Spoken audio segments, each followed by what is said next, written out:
Hi, my name is Krista Sylvan, and I'm currently studying chemistry at the University of Texas at San Antonio. Today, I'll be demonstrating the use of an indicator in identifying acids and bases through the red cabbage demonstration and experiment. We will observe the following concepts related to the chemistry TEKs: C10I on identifying pH, C10G on defining Bronsted-Lowry acids, and C2E on creating and testing hypotheses in the lab.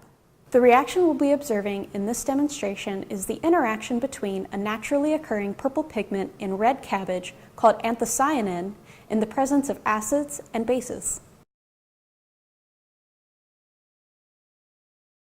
pH, which is the measure of hydrogen ion concentrations, measures the relative acidity or basicity of a solution at room temperature. The scale ranges from 0 to 14, where values less than 7 are acidic, values more than 7 are basic, and values equal to 7 are neutral.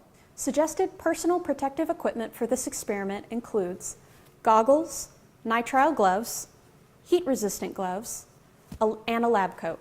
Please note that some of the materials to be used in this lab are very strong acids or bases, and they should be handled with caution.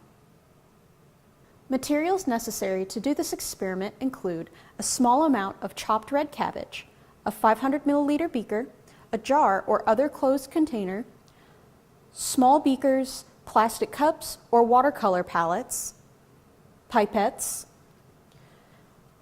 a heating element, and other various household items that we'll be testing.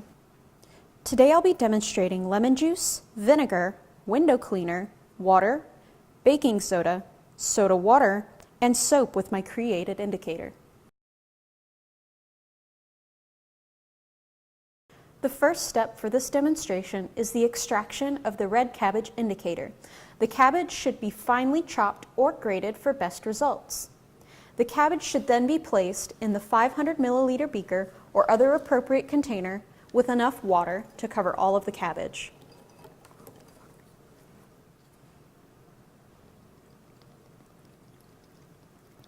This does not have to be a precise measurement.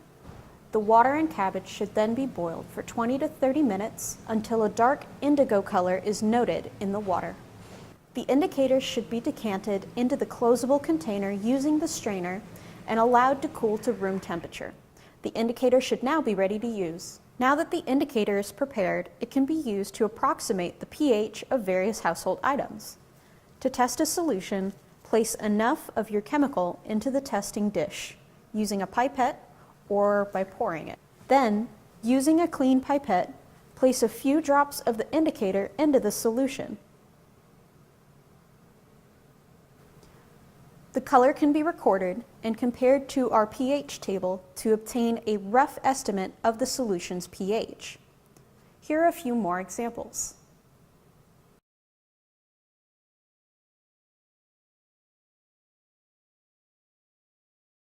If you want to turn this demonstration into a hands-on lab for students to make use of the scientific method to create and test a hypothesis based on the pH of household items, you can follow the following steps.